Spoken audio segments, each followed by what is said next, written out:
Blur there, the choice of me and Rob from the Wednesday play, because a little bit of influence there, and we both went to see Blur and loved it.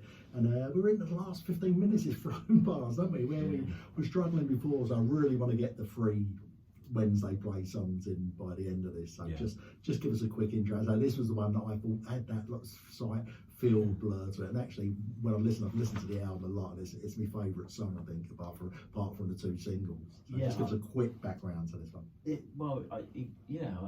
thing about this one is I just love it, and oh, you like it as well? It was the one that stood out to me. Yeah, normally I won't love it if I sing on a track. I listen and go, I'm not sure about this, but this one I just really like it, and it has a sort of it's a kind of Blur meets video game sort of track. Yeah. It Must Be Raining by the Wednesday play, which I think is my favourite track on the album on first listening. Like you say, I'm surprised for you, Rob. You don't like to hear yourself singing, but a real old rocker that. I think that could be a great single as well. But moving on, so we're going to squeeze in. We're going to carry on playing the Wednesday play songs. We couldn't get an hour out without mentioning him, should we? So legend of this station, legend of the manor, Bruce Beach actually gets a spot, doesn't he, on the album? Yeah, well, we've known Bruce for as long as we've known you, and we've been meaning to do something with him for ages. And Sam had this track that he put together on his synth, and it was sort of like, I thought, a bit spoken word. Who can we ask? And we got Bruce. We also got another friend, Stuart, Macbeth, who plays in a band, the original Rabbit Foot Spasm band, on keys. Yeah. And they're both nutcases, both of them. But they come up with a brilliant thing. Before we play it though, Colin, look, I don't like to come on your show and just empty-handed. So I've got a gift for you. We have got a little camera. I know this is. You've already given me a pint. That's I'm going to point it up to the camera first, and then I'm going to give it to you. Right. All surprises here. So this is a miniature boombox, and if you open it up, it's got a cassette inside. Yeah, there you go.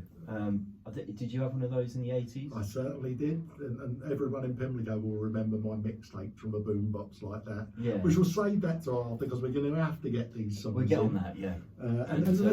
Let's give Bruce a mention anyway, because I think he's on. Well, I remember you playing with a pop club actually. Yeah. For a while, you were really getting anybody's bands, and I think he's really on good form now. I think this London folk, he seems to have he's not as angry, although I do like him just abusing an audience. He did a gig in the Prince of Wales recently, where I think that's his forte, just abusing an audience and playing a few songs. He's much more of an artist than a performer, I think. Yeah, it's so this is a track by a band called Sara Goes Pop. It's from early 80s. I think it's a bit of an obscure one. It's it's quite hard to find any info out of them. Yeah. But there was this label that they released it on called It's War Boys, and that label put out a load of really interesting sort of early sort of punk kind of. Yeah, I think obviously the compilation I've had it on was from 78, 82. Yeah, I had it on. But funny enough, because I did find it on me, and I remembered the song, and it is a great song. It's a great track. It's got a really good bass line, and it's I love the horns on it. It sounds kind of a bit mad, a bit off kilter. Yeah. And that sort of stuff's always kind of had a bit of an influence on me. But also that band, there's a lot of other things that were released on that label that, it's almost a little bit like the Desert Sessions in a way. Right. Is that it was kind of like a collective of musicians and that all played on each other's records, and is I suppose a little bit like what we've done with our album as well, with all of our sort of friends that have played on it as well. So fantastic. So it's Sara Plays Pop. And the name of the song is Sexy Terrorist. Sexy Terrorist. So get your ears around this.